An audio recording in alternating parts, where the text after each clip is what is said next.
I've been thinking about you lately.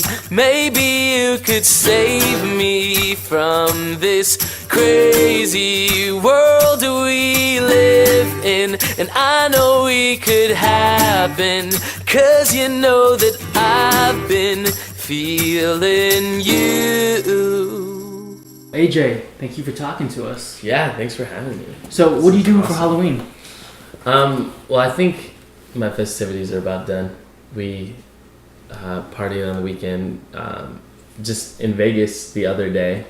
Friday, we dressed up in costumes as we played our show. Yeah. So, maybe Wednesday, take my little sister, she's 13, trick-or-treating. Yeah. So, this morning we came in, you were wearing Batman pajamas. Yes, I was. You have a Batman and Robin tattoo. I do. So. And my Wi-Fi is the Batcave. Right. Yeah. Everything's Bat themed, so you love Batman. Yeah. This recent Batman movie, Dark Knight Rises. Yeah. Was it a masterpiece or less? I thought it was a masterpiece. Everyone I was with, it must have been because we were at the midnight screening. Everyone was like, dang, that was way too long, I thought it was, as a whole movie, I thought it was the best one of the trilogy for me as a whole. But definitely Dark Knight was the best, action, you know what I mean? I like that better in terms of character and stuff. But as an ending, I think Christopher Nolan did a really good job, especially me as a Robin fan. He was telling a Robin story without us knowing it was a Robin story. Mm-hmm. I hope I didn't give it away to anybody who's hasn't watched this. Well, I mean, if you haven't watched it by now, yeah, that's your fault. Yeah, your fault. No, I think it's brilliant. There's so many stories in this thing that you don't even find out is happening until the end. You know what I mean? So it's really the Dark Knight that made me know that I loved Batman, not just Robin, because Robin is my number one guy. Right. I in the comics and him becoming Nightwing and things like that. Robin is my first favorite character, but these movies did it for me, for Batman, especially. Cool. So moving into YouTube now, you rose to fame. Oh, writing Rise. Right, Rise. Dark Knight Rises. This is a nice segue. Original music. All Yeah. the original music. Yeah. Now, but there are a lot of YouTube musicians that are famous through covering other people's songs. Yeah. What do you think about that? There are a lot of things I think about cover artists on YouTube and stuff. I mean, I owe a lot to covers too, you know what I mean? But the thing is, right now, I feel like YouTube is getting to be more like the radio, where you just hear the same song over and over. For sure, if you hear a new Bruno Mars song, you know that the top YouTuber musicians are gonna do them, you know what I mean? And they all fairly sound the same. I think YouTube is way oversaturated with covers, and it's discouraging a little bit because they literally own all the views right now. You know what I mean? So I just sticking to my thing, man. I'm just trying to have my originals transcend, the top music video of mine is the When We Say Juice Box. And I think, and Wong Fu produced that for me and directed it. And I think that with a good story, you can tell a lot. And I think when I'm 40 years old, I'm gonna look back on those videos and be like, yeah, I'm still proud of those videos, opposed to something that I just maybe did, and I get caught up doing this sometimes too, I just maybe did because I thought it was going to go viral because it's number one on iTunes, you know what I mean? So I think in the end of it all, I'm just doing my thing, and even if I don't get millions and millions more views than the other guys who are just doing covers, at least I know in my soul that I satisfied what I needed to do. And I think that means more than just trying to conform to this new YouTube movement of just covers, as an artist, you want that for your artistry. If you can't write, then have somebody write for you, you know what I mean? So it's just I'm just being real, you know what I mean, with myself and this community, because it started out where there was a lot more originals. The first person I saw on YouTube was David Choi. and it was an original song, and I was like, this is amazing. It was that girl, and that girl was it. It's probably a big game changer for me. You know, I was like, dang, he can do this and get some views. You know what I mean? So David Choi's a big inspiration for that. That's interesting because, you know, I looked at your really old videos 4 years ago. Actually, you covered one of his songs. Yeah, I covered that song. Yeah. I was in my room upstairs. I had like emo hair and stuff. I thought the same. Yeah, so do you think these YouTube musicians that exclusively do cover songs, do you think that they can really be considered artists, true artists? I think there's a difference between like James Taylor and because that's who I really long to be, like a storyteller, you know. And then there's just pop artists like, I don't know, it's hard to say. I don't want to be a hater, you know what I mean? But I mean like the candy pop, like Katy Perry and stuff. But I know she's super talented and is a songwriter as well. But or like Kesha or something, you know what I mean? That's it's just very like shallow pop. It's like nothing deep or anything. But their stuff is original material. I mean, definitely YouTube artists, you know, but I want to be something more than just that, you know what I mean? Something more than a YouTube artist. I want to be a singer-songwriter first and foremost, you know, before someone calls me a YouTuber. But that's okay to have that label as well, YouTuber. No, all my friends, we're all striving to be artists. You know, I'm not fully there yet either, you know.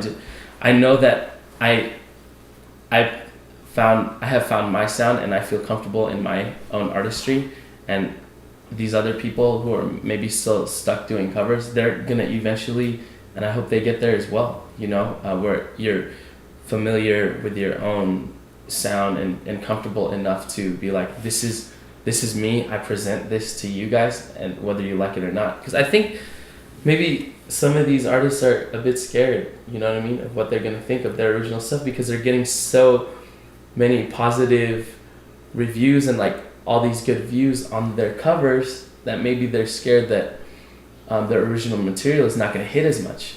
And you know, and truly it won't really, you know what I mean, but the original music will touch who it has to touch, you know what I mean. And I think that's the most important thing. But to answer your question again, they're all definitely artists, and we're all striving to be a different kind of artist. So and we're all doing art, which is music. So yeah, I believe that we are all artists. Yeah.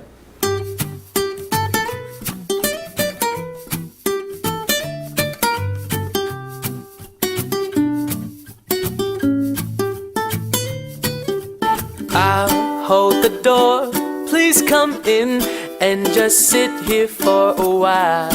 This is my way of telling you I need you in my life. It's so cold without your touch. I've been dreaming way too much. Can we just turn this into reality? 'Cause I've been thinking about you lately. Maybe you could save me from... I want to talk about your Play, Live, Breathe tour. The one that you canceled this tour recently, and you wrote about this on your website, saying that, you know, you cited an example. There were these two venues that apparently had 1,000 seats available, but only 300 showed up. Well, why do you think it didn't sell well? The Play, Live, Breathe tour was financial disaster, to be very truthful and real and transparent. You know, I tried to be as real as possible on that blog.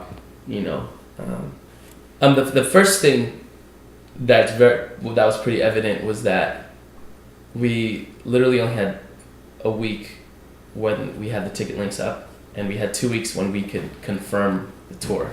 You know, I think the scene is mildly, again, saturated because of all.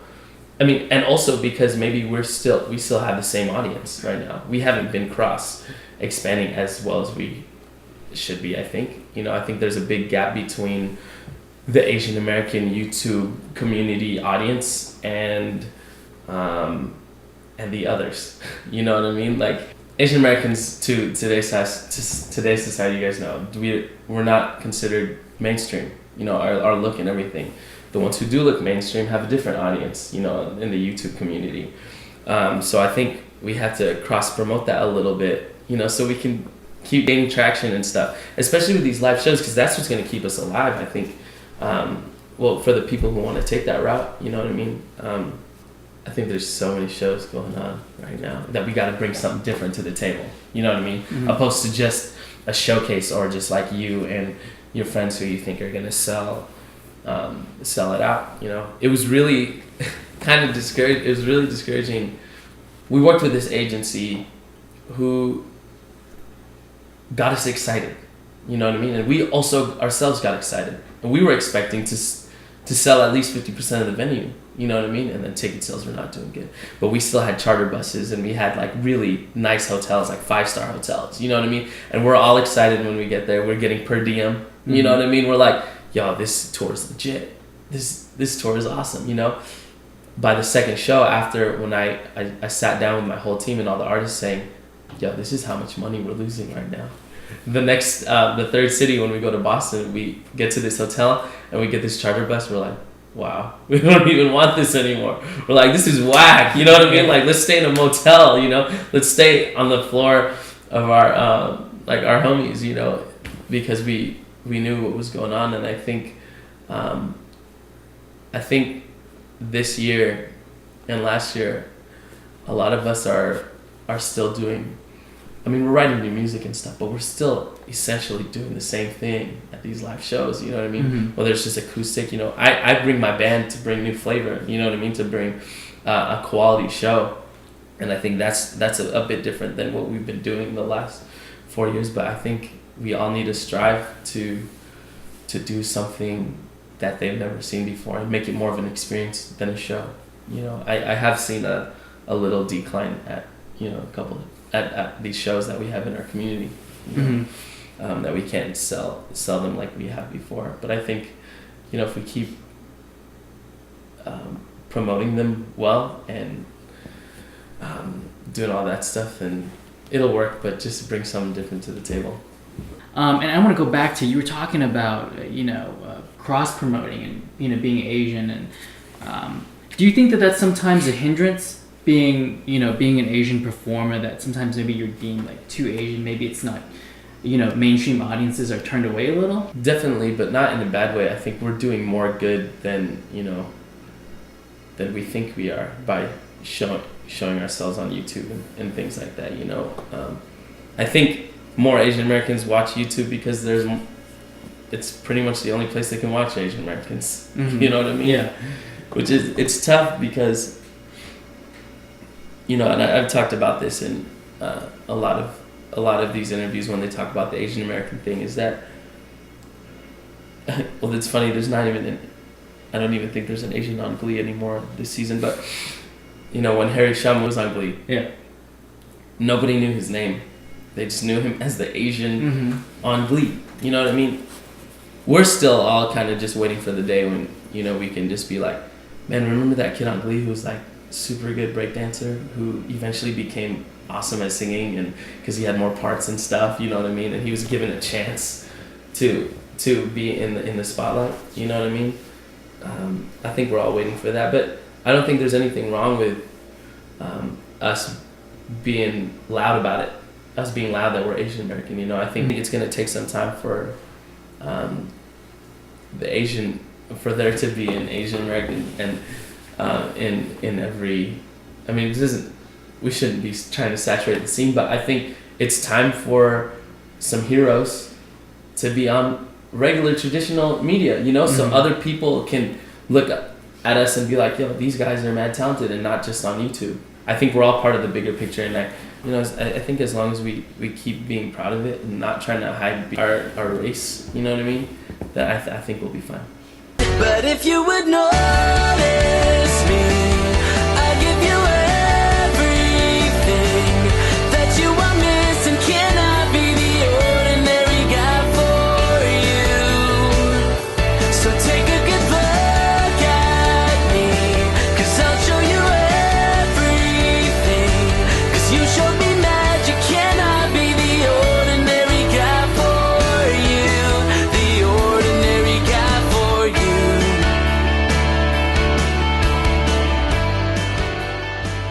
So for you personally, what is success? Like for you as a musician, what would you say? What would happen that would make you go, I've made it. I'm at the pinnacle of my success. Yeah. Well, it used to be when I was 16, 17 on MySpace, I was like, I gotta get signed. You know, it's obviously not that anymore, you know, for a lot of people. Success to me is, I reached success when I wrote my first song and I brought it to a show and people were singing along. You know what I mean? I think from then on it was like only really go up from here, you know, and I think when I was in the Philippines this year and I sold out a show in Manila, every single song that I was singing, even the slow ones that I play only because I want to tell that story, even the slow ones with a lot of words in the verses and things like that, they were all singing along, and that is something that I can just take to the grave. Like that is a highlight of my life. Just being able to touch people with my music, with my original music and my stories, to have them relate to that is a success in its own. My dad passed away when I was 10, and he was a musician, not making a lot of money for the family, you know. He was telling my mom that he didn't want us to be musicians because of the struggle that he is having, you know. But the fact that YouTube and the internet and partnership and things like that, and you know, revenue sharing and things like that, we can make music a career. And the fact that that is possible, and that I can carry on my dad's legacy to having a stable career is success to me. So, and of course having, you know, a family and just being happy. I think, you know, I even when I first put together my band and things like this, we were all getting excited. We're like, yo, we can take this on. We're gonna be huge. Like we're gonna, you know, play for stadiums and stuff. But really, that stuff doesn't matter to me anymore. I'm just like slowly realizing that as long as that I just keep doing me, and I really don't want a record deal. Mm-hmm. You know, I don't want to get like a huge advance from a company and have to pay them back with hard work, and I don't even get to own my songs at the end of the day. You know, it's sad because a record deal is like a loan with like really bad interest, you know, and I don't want that. I just want to continue what I'm doing. I recently just signed with Maker Studios, so that for a YouTube network. So you know, this process of, and I'm not controlled creatively at all in any way, but I think companies like that are helping us out, so we don't have to conform to the big record label thing. You know, they've been in control for way too long. We don't need them anymore. Right. Yeah. So you signing to Maker Studio, that's news to me. Yeah, that's the first time I'm even saying it. Why did you choose Maker over the other ones? Maker, as far as I'm concerned, was started by YouTubers. Mm-hmm. And Maker Music was a huge thing for a huge deal for me to sign with them as well. Yeah, and I know a lot of people on Maker, you know, and I know Knocksteady just, you know, was picked up by Maker and stuff, and got some of those head guys helping run Maker too. So, you know, I had a lot of friendly conversations with them, and there wasn't any battling like, you should sign with our network because that other network is whack, you know? Mm-hmm. And I got that a lot from other networks, you know? And I was like, why is this even happening? Why are they even bagging on these other networks? You know what I mean? Just present what you have as a network, and if I choose you or whatever, or if you want me, that's cool, you know, then I'll choose you. But I think Maker had the best and the friendliest vibe, at least for me, you know? I even talked to Benny about it when I was first signing when I was first getting emails from networks. Mm-hmm. And there's a lot of really great artists in that network, including like Jeremy Passion just signed. Mm. and he was a game changer in the very beginning. He was one of the first guys, especially Filipino Americans, and probably one of the first Asian Americans to put a video online. He put it on Spanatics of him singing "My Boo" by Alicia Keys Usher, you know, and he was a pioneer of like the internet, you know, back in the day with MySpace and stuff. So the fact that we're all, you know, we're just taking it for we're going with the flow right now, Right. you know. So that to have Jeremy and Timothy Delgado, I think I know is sign on maker. Our other friend Melissa Polliner. It's good company. So it doesn't really change what I'm doing. I'm just gonna keep doing it. Right. Yeah. So You know, you put your heart out there on this album. That's difficult. But what is it like being a public figure, where you know your personal life, people want to know about it and people talk about it. So you went through, from what I understand, a public breakup with Jenny Suk. yeah. And I guess a lot of people talked about it. What was that experience like for you? It's tough because you put your relationship out there like that when it eventually comes to an end, you're gonna have to. I mean, we didn't really owe it to anybody to say, hey, we broke up. And we didn't really put it out there, but it was pretty obvious from like Twitter and Facebook and stuff. It was a hard time for me, you know. I was like, I don't want to do this again, this public relationship thing, you know. And I mean, me and Jenny are cool now. You know, we're on very civil terms. Like I'd say she's one of my good friends, you know. So it was tough to go through a breakup with somebody that you loved and went through all this stuff we were together for a year, and then people are just keep asking you questions till now. You know what I mean? Oh my God, it's hilarious. On Google, you just type "is AJ Rafael." The top 5 answers have to do with, like, the top 5 things that come up automatically are: is AJ Rafael dating Jenny Suk? Is AJ Rafael dating Kathy Nguyen? Is AJ Rafael dating Tori Kelly? Like, people just talk anyways with anybody who you're gonna do a duet with. But and obviously it was mostly Jenny because we were putting ourselves out there a lot, you know, and we were making a lot of videos.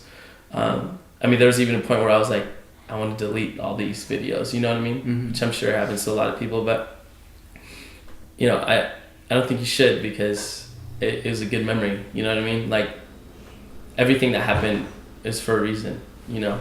So I don't regret anything. I don't regret anything about the public breakup too. I think it was great for the people who were actually like paying attention to it, that they're like, yeah, these guys are human and they go through the same things.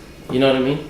And I think people can get a little over dramatic on Twitter and stuff like that sometimes, but I think it's a good wake up call to a lot of people, and to say like, hey, these guys aren't, you know, they're not robots. You know, they feel something, and they're not the perfect couple. You know, obviously, we had a lot of fights on Twitter and stuff. You know, but when I look back on it, I just kind of laugh and just be like, yeah, that was a good time, and you know, it was good while it lasted. So. Yeah, and I understand too that you had sort of a public tiff with a singer named Gabe Banda. Yeah. How are you with him now? We're really good too. He just did the last show of Play Live Breathe tour with me, and that's when this is the first time in a couple of years that we have had an actual show together where I had asked him to be a part of it.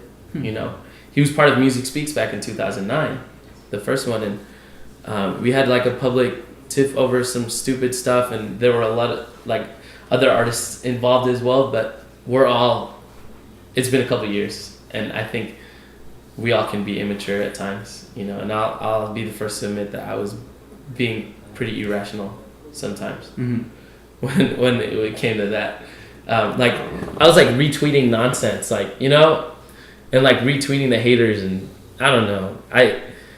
I'm glad it's over, and me and Gabe, our brotherhood and our friendship transcended. You know what I mean? Transcended any negativity.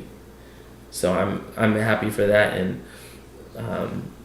it was a really interesting time. It was an interesting time. I was hating, man. I was hating bad.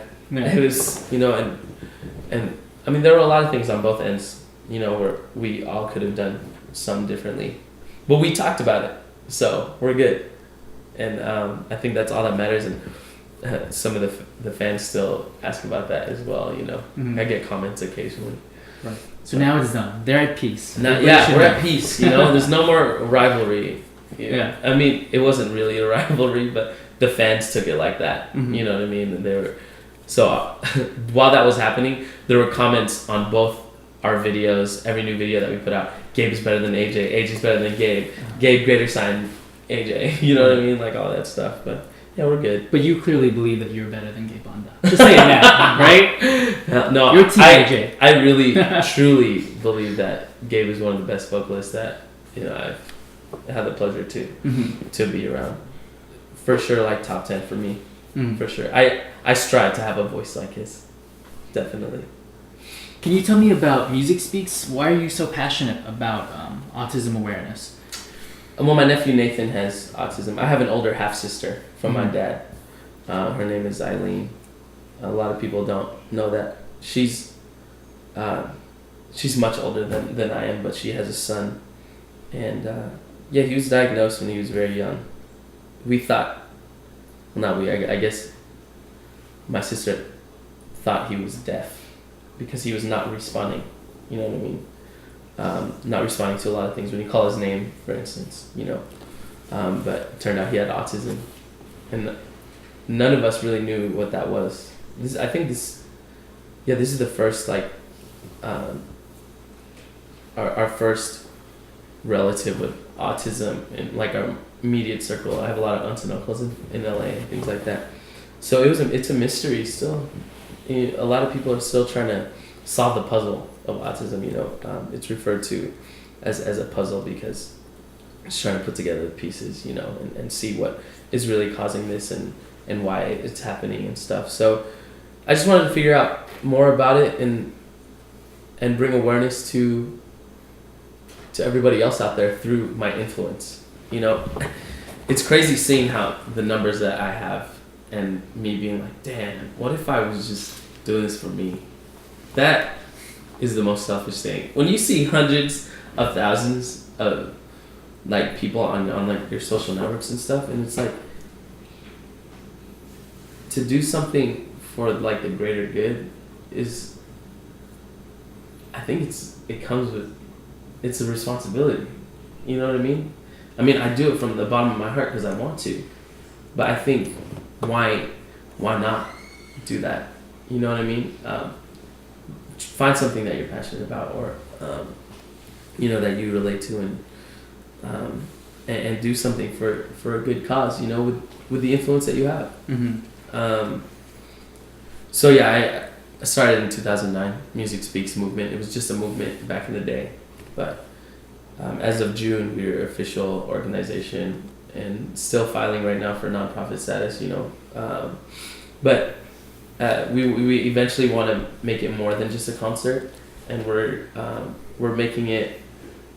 I think what we're trying to do next year, which is my plans are still like very general, but I do want to put on a little camp or like a workshop for kids with autism to get in touch with their musicality. Because my nephew, he gets extremely focused on one thing, like a video game or something. He won't be able to put it down. But when he's singing music, it's almost the same thing. And I brought him up for some of my shows sometimes to sing, and he is singing the lyrics, and you know, he's a normal kid, you know what I mean? And to have that opportunity, I think, to be able to touch that music spot that every kid I know has would be great. So we want to do that next year, and I'm gonna ask all my Music Speaks artists to come out, you know, sing some songs, and maybe go into different groups and share your music with them, have them play instruments, you know what I mean? I think it would be great for us and to reach out and not just put on concerts, which is cool as well, you know what I mean? But when you're actually going out and doing something, taking action, I think is the best tool of all when you're hands-on. So that's what we want to do in the summer. I think it's gonna be cool. Next summer, hopefully. So do you know any of the acts that you plan to have? I would love to ask everyone from this lineup, and anyone that asks to be part of Music Speaks is someone who I think embodies true music and its art and expressing yourself through music. You know, Tori, Kelly, Cameron, Mitchell, Matai. There's so many great artists, you know, part of this year's lineup. I would love to ask them. Tori, me and Tori have been, you know, making music and done a lot of videos for like a good 2, almost 3 years now. So it would be great to have, because we know how we work and things like that. So and I think a lot of people will be up for the task, even the ones who haven't been part of Music Speaks. I'm pretty sure they'll be wanting to reach out as well. I think it's important. Do you have any upcoming tour dates that? Well, I guess just Music Speaks, which is November 3. I am also at the same time I'm also directing a concert at my church, which is 2 weeks later, which is the 17th. So it's been tough because I've been going back and forth and like with my parish community, sharing with them for the choir concert, and then with everybody else I'm sharing Music Speaks, and it's tough because I'm like, my typical Sunday is go to church in the morning, play piano and sing, and then after mass, which is it ends at 12, we have practice at 2 to 4 with a choir for the choir concert, and then from 6 to 9 is my choir practice for Music Speaks with my choir in VCC. So it's been tough. Like, I've been even getting confused in my mind about the music that we're doing and these things. But yeah, so that's November 17th. Church choir concert. It's here in Myrna Valley at St. Patrick's, and Can anybody go? Anybody can go. Yeah, it's just gonna be a good night of music. I haven't been really like pushing it yet because of Music Speaks, but I think it would be cool to get some of the community out to see what I really do. I mean, this is why I'm all the way out here in Riverside, you know, because my family is here and my church is out here. So it would be cool for them to get a taste of what I do just outside of the whole internet thing. Right. And so where can people get tickets for the Music Speaks? Music Speaks is just musicspeaks.org. Tickets, VIP tickets are still available. General admission, $15, you know, and it's all for a good cause. And they can go to the door to get tickets as well. And I think it's gonna be a success, you know, this year. And for the church concert, you'll see me posting about that as well. You know, that's out here in Myrna Valley, or in Riverside, but Myrna Valley is just a couple miles away. That's where I grew up. All right, AJ, thank you so much. Well, thanks, bro. Thanks for. I talk so much. It's good. Seriously, I appreciate it. Yeah, no, definitely. I just want to share as much as I can. So. Cool. All right. Thanks for having me. Thank you for coming. New Media Rockstars. Yo, what's up, guys? It's me, AJ Rafael. Shoutouts to newmediarockstars.com. It's been an intense day of shooting with Halloween costumes, candy on the floor, which is candy I can't even eat because I'm allergic to dairy, but it was fun. Thank you guys so much. Be sure to check out Music Speaks this Saturday, November 3, supporting a good cause, raising autism awareness through the power of music. Also, I just want to let you guys know that I am working on a musical, Red Roses the Musical, and a movie as well, so more details, and I'll be sure to share that with NMR. I'll see you guys soon. Thank you very much.